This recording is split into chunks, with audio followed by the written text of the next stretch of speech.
Graham Park here from Shooters Union. I'm very privileged to be here today with Senator Bridget McKenzie from the Federal National Party. She's based in rural Victoria. Good morning, Bridget. Great to be with you, Graham. Thank you very much for agreeing to come on. And we want to talk a little bit about this whole Albanese government hate speech and Mm, gun restriction bill. I guess that's not the official name, but that's effectively what it is. I must say that as a single issue advocate, when I read through the bill, and I spent a lot of time sitting with legal people reading through it, mm, the freedom of speech stuff, if anything, is worse than the gun stuff. The gun stuff is awful, and we'll get to yes, that. But the yes. freedom of speech stuff is absolutely totalitarian nightmare type stuff. What do you, and I know you've spoken out on the gun side, but I thought while I had you, I'll just ask you briefly on that. Is that a concern as well to you? Oh, absolutely. As a conservative, obviously, we don't think free speech ad nauseum. If you're inciting violence, if you're an Islamic hate preacher, that needs to be dealt with. But the provisions in this bill, and I've got it here, it's combating anti-Semitism, hate and extremism. Sounds good. Yeah. Unfortunately, as you know, it's an absolute dog's It breakfast. actually doesn't do any of those No, things. correct. It's a very misleading title to a bill. A little Orwellian. That 100%, 1984, eat your heart out. But in terms of the free speech piece, you could literally, that's why faith leaders, civil rights, human rights advocates, law councils, and the like have all raised significant concerns with the provisions in this bill because it is draconian in silencing opposition, in silencing difference of opinion. And in a liberal democracy like ours, you need to be able to have the ability to respectfully raise concerns about different religions, different political points of view, different ways to raise your kids, different football teams, etc.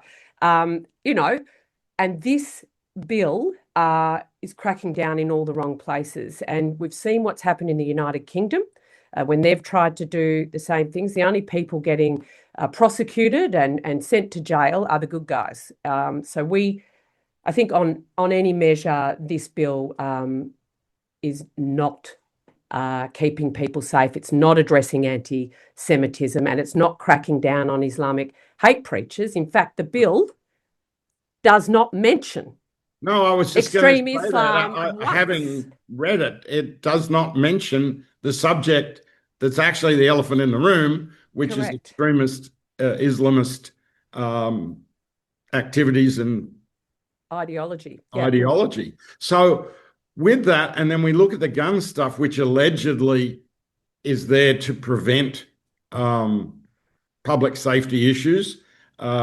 crime.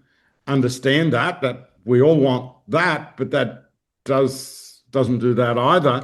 Of course, we are banning toys coming into Australia as gel blasters that are that in Queensland alone, there's more than 500,000 have been sold to kiddies at Christmas gifts, and we haven't seen Exactly. really a lot of crime explosion.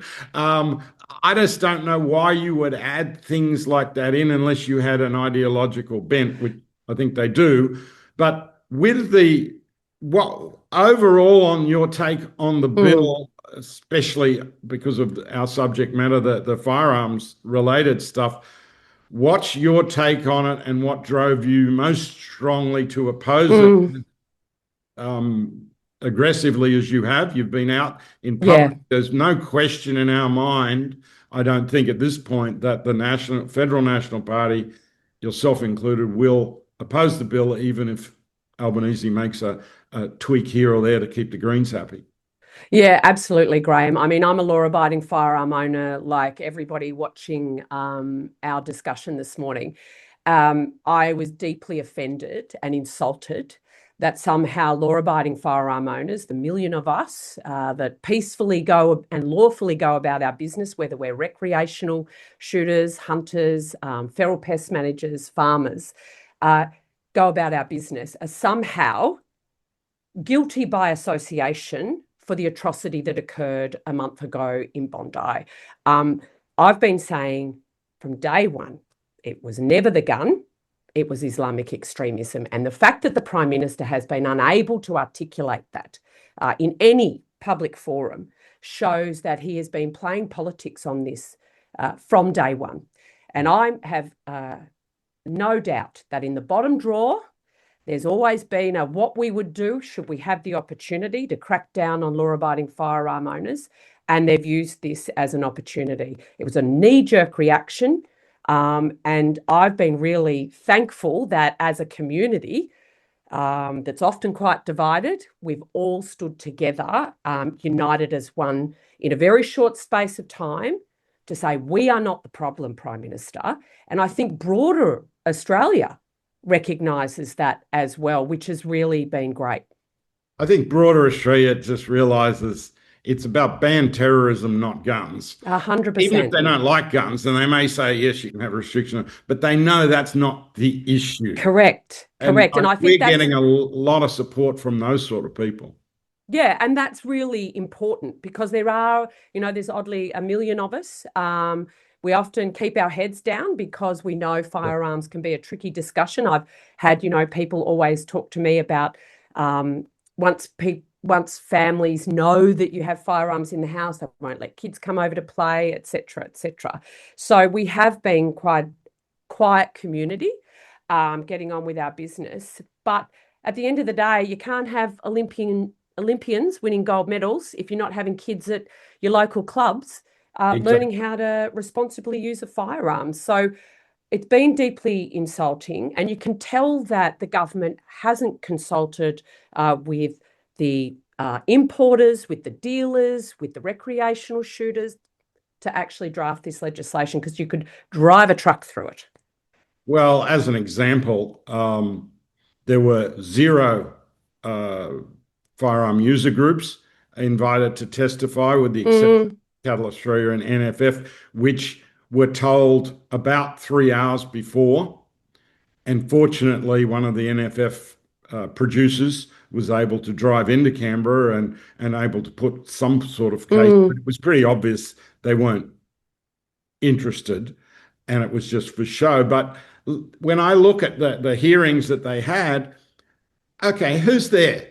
All the anti-gun groups, they got all the anti-gun groups. Huge amount of time. No, say, pro-firearm group got an amount of time. Now, Alana and Madeline and the Gun Control Australia people got all this time, and they're there, and no one gets up and says, as a proviso, by the way, Prime Minister Albanese is our patron, and we get $3 million a year in federal funding. Well, I'd love it if, the quote gun lobby got some money for funding, but I'm not holding our breath. They have 71 paid employees. There would not be 71 paid employees in the quote gun lobby in the whole country or anything close. I doubt there'd be 17. I should admit that we're that small and grassroots. It's volunteers. It's real people like yourself who chase pheasants and wild boars and everything else. But and I think you mentioned the inquiry, and you're dead right, Graham. And if there's any doubt this was a political fix, the inquiry shows it all.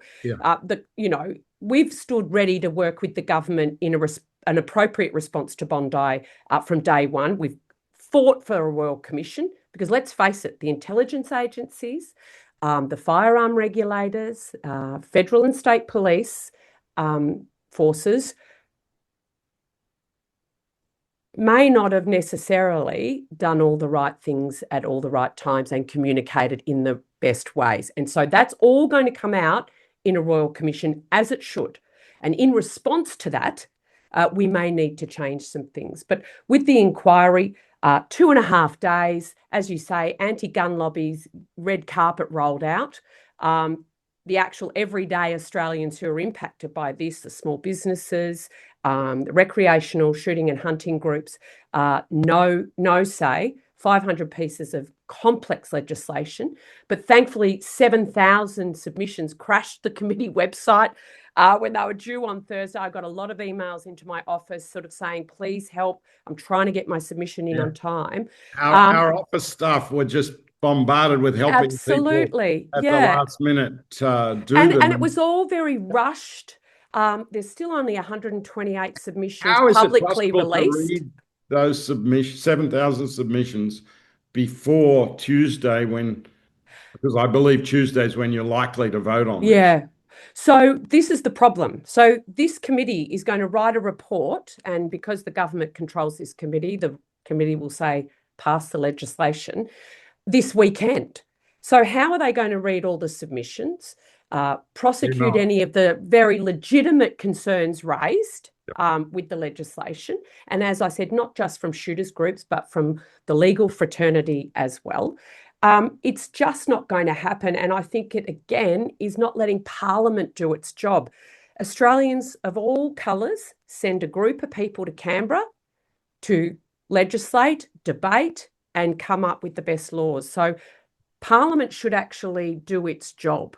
I'm looking forward to being called back so that I can actually make the condolence motion. I attended Rabbi Eli's funeral, stood with the Bondi community. I'm a proud Zionist and have been speaking out about the atrocities since October the 7th, 2023, and the Labor Party's complicitness with the anti-Jewish lobby over that 2 years that sort of led us to this place. So I think it's appropriate that Parliament comes back and commemorates, remembers, and pays our respects to the deceased and their families.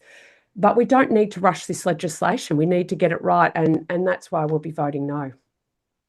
So with you guys voting no, and certainly the shooting community appreciates that, I think every Australian should on the freedom of speech stuff as well, regardless of their view on guns. But if we analyse it for a minute, we've now got Labor will vote for it, obviously, it's their bill. The National Party will vote against it. What I'm seeing in the media and everything is that Susan Ley and the Liberals are at this stage planning to vote against it. Is that correct? That's my understanding too. You're dead right. The Nats are a hard no to this legislation, as we saw the New South Wales Nats vote against Chris Minns' gun issues, and the WA Nats when Roger Cook in WA tried to, effectively got those pieces of legislation through. So, yeah, we'll be voting no. And I think the Liberals are there too. I do too, based on the public comments and some private conversations that our vice presidents had and other people. With that, and One Nation is certainly voting against it. So with that, the big question mark has been the Greens, because for those watching, there is no question in the lower house this will go through because Labor has the numbers without anyone else. It's in the upper house where there is dispute, and my understanding is they will need the Greens to support them, otherwise they can't get it through. That's right. That's right. And I think Albanese needs to think very carefully about standing next to people who have been so anti-Israel, who've been so pro-Palestine, so marching in the street with Hezbollah signage behind them, Hamas celebrations, etc.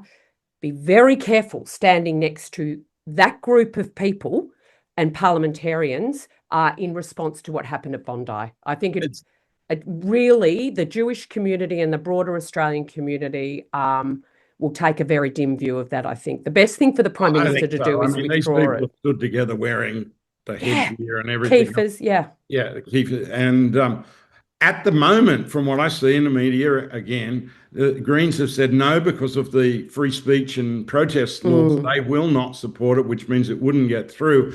However, the scuttlebutt is that over this weekend, the Prime Minister will offer some sort of a deal to them to go along with it. Obviously, none of us know whether that will happen, but I think that raises your point, because if he changes this for the Greens. They will certainly make that public because they'll be proud they were able to get something. And I'm not sure that's a very good look. Like you said, to be standing there, like I changed this to keep a bunch of people that are at the very rallies that have encouraged this sort of That's behavior. right. That's I'm right. not sure I'd want to be standing there myself. And I'm not sure a lot of middle of the road Labor members Yes. of Parliament would want their leader to be doing that. I think they'd be some of those people be deeply uncomfortable, some of the ones you know personally.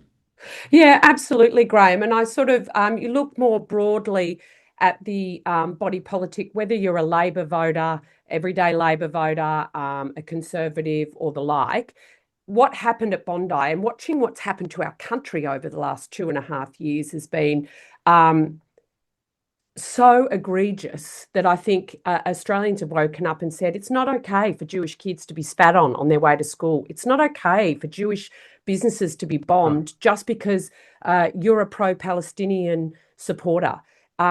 So I think there's a hard line here from everyday Australians that have. Yeah, we don't need to tolerate this sort of behaviour in Australia. Exactly. Full stop. And We I think really don't. And I that's, think what the Prime Minister needed to do in this bill, is actually let's get a plane load full of Islamic hate preachers, dual citizens, non-citizen visa holders, get them on the plane, get them out of here. That's yeah. when I'll know this guy's serious, right? Well, exactly. And I think that's exactly what needs to happen. Obviously, there's some people born here and things, but I think it would send a very clear message to a lot of people that we don't tolerate it. And I've got to say, I've spent over the years time up in Indonesia and Malaysia, which are Muslim countries. Yep, They don't tolerate this behavior. that's You did right. what they did in those countries, your ass would be on a plane out of there if you're not a citizen, or you'd be in a very cold, dark place. That's You right. would not like what those governments would do to you as Islamic governments. Saudi Arabia doesn't allow this sort of behavior. I don't think UAE, Australians absolutely. even understand some of that they don't allow this stuff. Jordan doesn't. This Lebanon doesn't anymore. It's really something. So with all this in there, and not wanting to take too much of your time, but what should people do? I mean, so many of the shooting community have got up, they've written to politicians, they've written submissions, but between now and next week, Mm, should they be reaching out, contacting federal MPs, mm. senators? What's your advice to our members and supporters?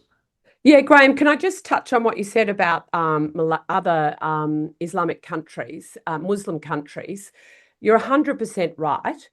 Not every Muslim is an Islamic terrorist, Oh, but every single Islamic terrorist is Muslim. And mm, so it doesn't do the Muslim religion any good to have Islamists anywhere. And that's exactly. why you see those countries being so tough. I don't know why we shouldn't be being as tough on Islamists. And I've been saying it for a very long time. So that's what should be in this bill, not Exactly. attacking law-abiding firearm owners and free speech of everyday Australians. But in terms of what everyone can do over this weekend, please, I've got a petition that I will be tabling in the Senate on Tuesday.